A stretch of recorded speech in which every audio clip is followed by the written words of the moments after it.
Alright, still the first week of December, or, ooh, gosh, maybe not. I don't know what day it is.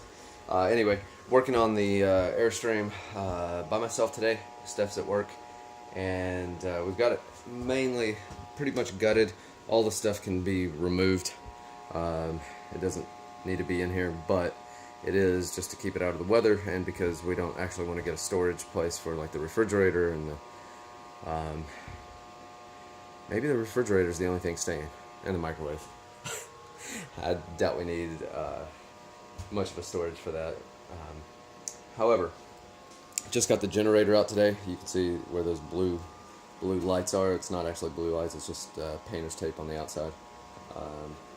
Trying to keep, actually not even worried about water coming in, and I'll show you why in a second, but just trying to keep bugs from entering with ease. Although they could easily come in on this side where the water heater was.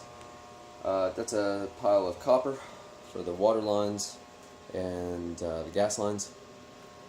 But this is the back corner of the Airstream, and you see a hole that was previously someone had screwed a board to cover that. Over here, this is fun. You can see quite a bit of rot.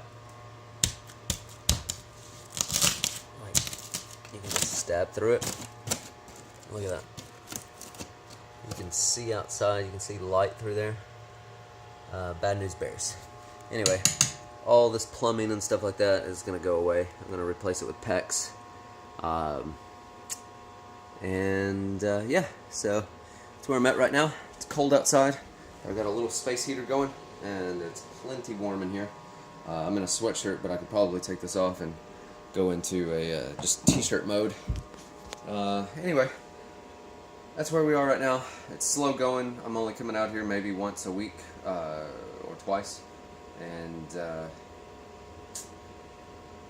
that's not going to get it done.